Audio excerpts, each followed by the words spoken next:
Truck के सामने एक सफेद साड़ी पहने और खुले बालों वाली एक महिला खड़ी थी।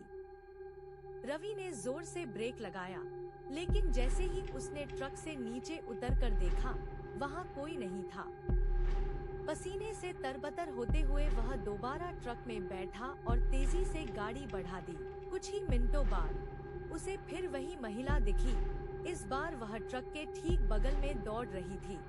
उसकी आंखें चमक रही थी और उसका चेहरा भयानक रूप से विकृत था। रवि की सांसें तेज हो गई। उसने हनुमान चालीसा पढ़ना शुरू किया, लेकिन तभी महिला हवा में उछली और ट्रक के बोनेट पर आकर बैठ गई। उसने अपने लंबे नाखूनों से शीशे पर खरोंच मारना शुरू कर दिया। रवि ने हिम्मत जुटाई और ट्रक की स्पीड और बढ़ा दी। महिला धीरे धीरे गायब होने लगी, लेकिन तभी ट्रक अचानक बंद हो गया। चारों ओर सन्नाटा था। दूर कहीं उल्लू की आवाज आ रही थी। ट्रक स्टार्ट करने की लाख कोशिशों के बावजूद इंजन ने काम करना बंद कर दिया। रवि नीचे उतरा और इंजन देखने लगा, लेकिन तभी उसे लगा कि कोई उसके पीछे खड़ा है। उसने धीरे धीरे मुड़कर देखा, वही महिला, लेकिन इस बार उसका चेहरा पूरा जला हुआ था। आंखों से खून टपक रहा था और वह जोर जोर से हंस रही थी।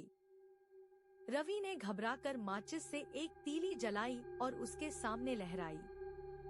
अचानक वह महिला जोर से चीखते हुए गायब हो गई और ट्रक अपने आप स्टार्ट हो गया। रवि दौड़ते हुए ट्रक में बैठा और गियर डालकर ट्रक पूरी रफ्तार में भगा दिया। वह पूरी रात डर के साए में चला, जब तक कि वह हाईवे पर नहीं पहुंच गया। जैसे ही सूरज उगा, सब कुछ सामान्य हो गया। अगले दिन जब उसने अपने दोस्तों को यह बात बताई, तो रमेश ने बताया कि कई साल पहले उसी रास्ते पर एक महिला की मौत हो गई थी और तब से उसकी आत्मा वहां भटक रही थी। रवि ने कसम खाई कि वह फिर कभी उस रास्ते पर नहीं जाएगा।